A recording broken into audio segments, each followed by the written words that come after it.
Hi everyone, it's the Time Traveling Teacher, and today I'm going to be reading a book called Finders Keepers for Franklin. Alright, this one is from 1998. So where were you in 1998, all you millennial adults right now? Think back. I was in second grade, perhaps? Can't remember. Alright, Finders Keepers for Franklin. Franklin could count by twos and tie his shoes. He was good at seeing things that others missed.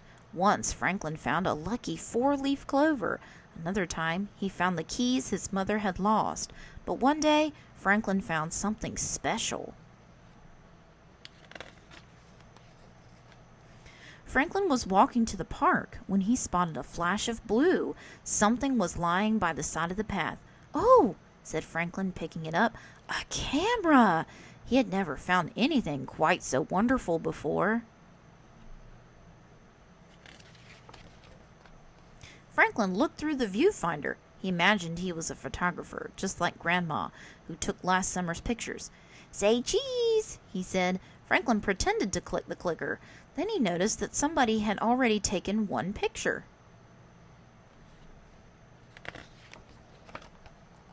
As soon as Franklin got to the park, he showed the camera to his friends.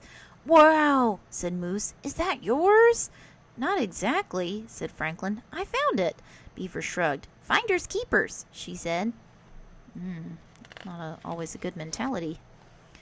"Well, I looked, but there's no name on the camera," said Franklin. "Then it's yours," insisted Beaver.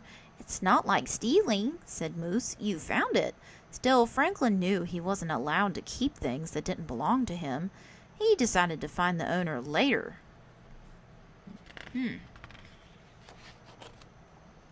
Just then, Beaver made a funny face. "That's good," said Franklin. He snapped a picture. Click.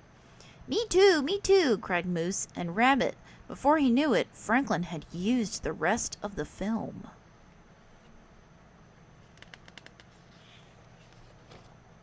Franklin took the film out of the camera and put it in his marble bag. "I have to get more film," he said. "Are you keeping the camera?" asked Moose. Franklin looked surprised.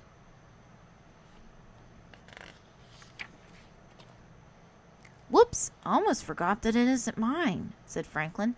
"I better find out who lost it." "Maybe the owner will be mad because you used the camera," Beaver said. Franklin gulped. "I didn't think of that." A moral dilemma. Now Franklin wasn't sure what to do. He didn't like it when someone was angry with him. Franklin thought for a while. After his friends left, he put the camera back where he'd found it. "That's better," he sighed. "Now nobody will be mad at me."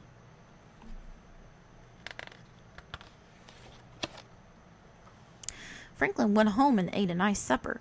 After supper, Franklin's father wanted to play marbles. When Franklin opened his marble bag, the film rolled out. "What's that?" asked Franklin's father. Said Franklin. His father waited patiently.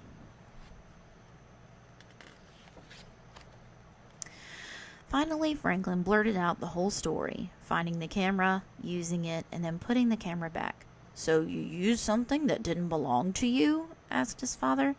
"Not on purpose," answered Franklin. "It just sort of happened." "What do you think should happen now?" said his father.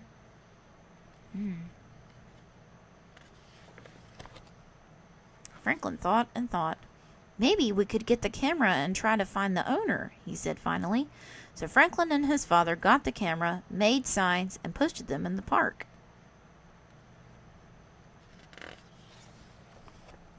They waited a week, but nobody claimed the camera.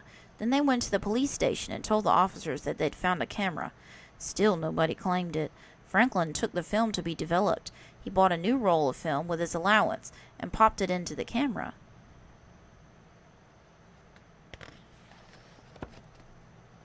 The next day, the pictures were ready. Franklin held up a photo of Raccoon's family. "I know who owns the camera," he shouted. "Raccoon must have taken a picture just before he lost the camera, and he's been away, so he didn't see our signs."